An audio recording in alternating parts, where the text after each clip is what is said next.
With your permission, therefore, may we now direct the technical team to play the video presentation.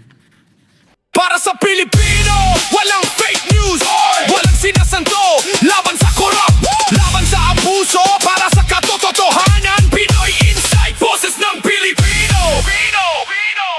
Bakit nagpalit ng liderato sa Senado? May I be allowed to humbly move to declare all seats vacant, Mr. President?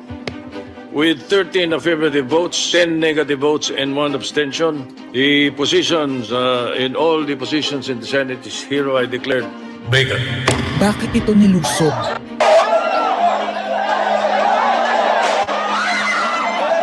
Bakit patuloy ang pananakot? Talagang garabalan, obvious na obvious, iniisa-isa ang majority.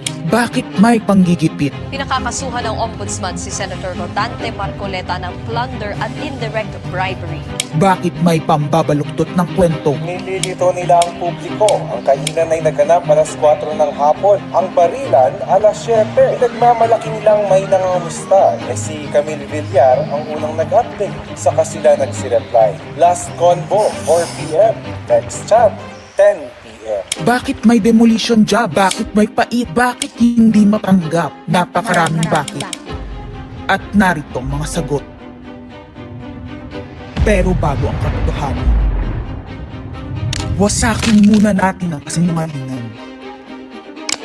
I, Alan Peter Shram Cayetano, having been elected to the position of Senate President, Hindi nagpalit ng liderato para sa impeachment. Hindi totoo ang pinapakalat ng mga nabulaga. Ito this time, medyo nagkabulagan.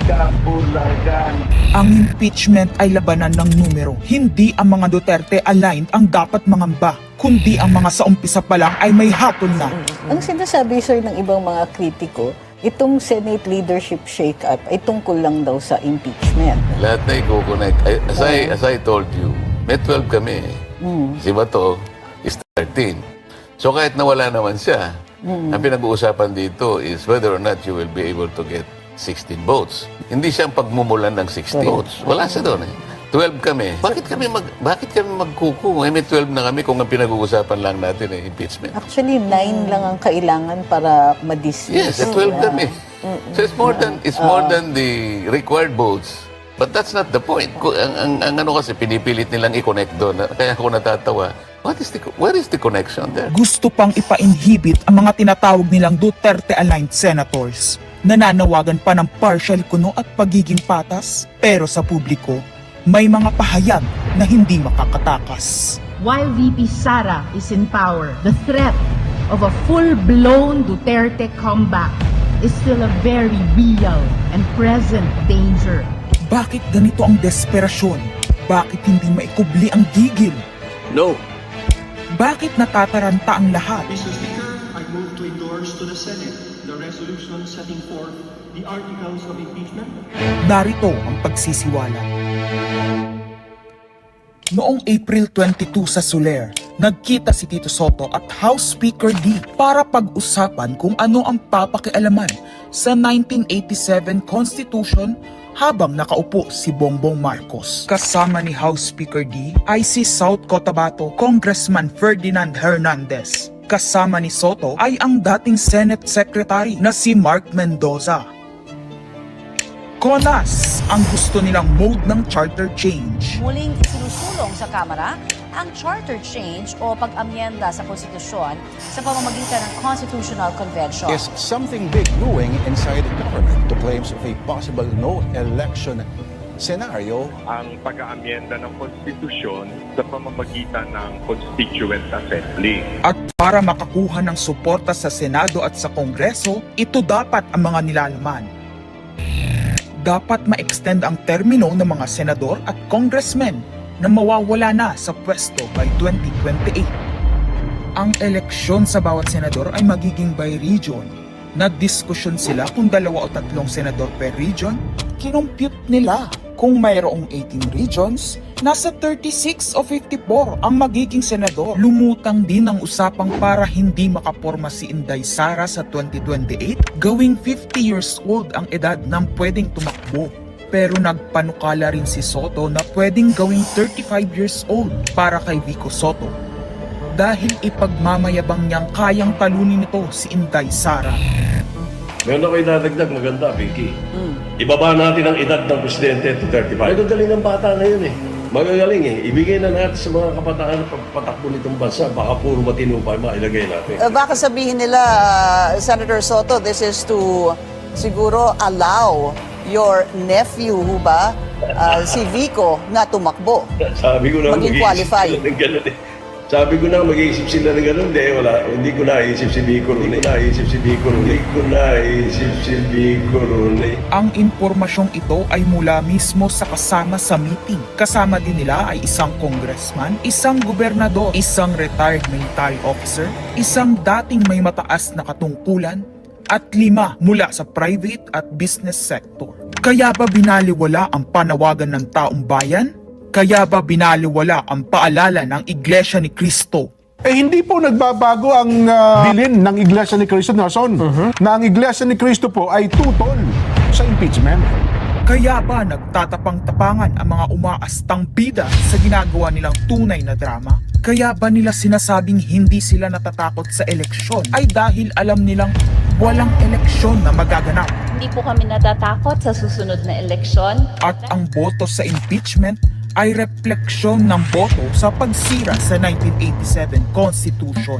Pabor ang karamihan sa mga pagbabago sa saligang batas, lalo na sa usaping ekonomiya. Ngunit kung papakialaman ng iilan ang konstitusyon para maghari-harian at para sa pansariling kapakinabangan, makapwesto ng matagal o mailuklok ang kamag-anak, humanda kayo sa galit ng bayan. Ang pagpapalit ng liderato sa Senado ay hindi kakaiba. Ito ay nakabase sa prioridad at gusto ng mga senador. Bumabahana ng ebidensya laban kina Bongbong Marcos, Liza Marcos, Sandro Marcos at Marvin Romualdez. Kailangan ng may bayag sa Blue Ribbon Committee. Ipinangako na sa mga korap na mambabatas ang perang malilikom sa 2027. 2028 national budget dapat pigilan. 2028, alam natin that's the election budget, and it was assured to the congressmen this will also be the CONAS budget. Nagiging isa ng malaking sindikato ang pamahalaan. Sinusuportahan ito ng mga dating kalaban, mga tinulungang manalo noong nakaraang eleksyon, mga may galit sa nagdaang administrasyon. Lahat sila kasama ng pinakamalaking troll farms at ilang bahagi ng mainstream media ay pinagagana ng dalawang bagay: pera galing sa korupsyon, galit sa mga Duterte. Mahalaga ang liderato ng Senado para sa mga korap at nakasandal sa mga buwaya ng kapangyarihan. Ngunit mas mahalaga ito sa mga naninindigan na ang Senado ay bantayog ng konstitusyon na hindi dapat pinatakot, sinusuhulan at iniipit upang maging tau-tauhan. Maaaring hati ngayon ang Senado. Maaaring kanya-kanyang bersyon ng kwento. Wala nang pakialam kung ano ang totoo. Isa itong indikasyon na gumagana ang demokrasya. Kailangan lang maalala ng bawat senador na kahit sila ay may kapangyarihan, hindi dapat nila malimutan magpakatao. Sa kabila ng lahat ng problema, pinakamababang halaga ng piso sa kasaysayan, mataas na bilihin at gasolina, kawalan ng trabaho, halos wala nang makain, nagpapakamatay na mga magsasaka. Ang inuuna ay politika, impeachment at kung ano-anong propaganda para mabalik ang kontrol sa Senado ng mga nangako na maisakatuparan ang pagpapahaba ng panahon sa kapangyarihan. Kung magde-deny yung mga nandoon sa meeting na yon at pabubulaanan yung aking sinabi, then sasabihin ko kung sino ang nagsiwalat sa amin. Kasi magugulantang ang buong bansa pag siniwalat ko kung sino yung nagsabi sa amin.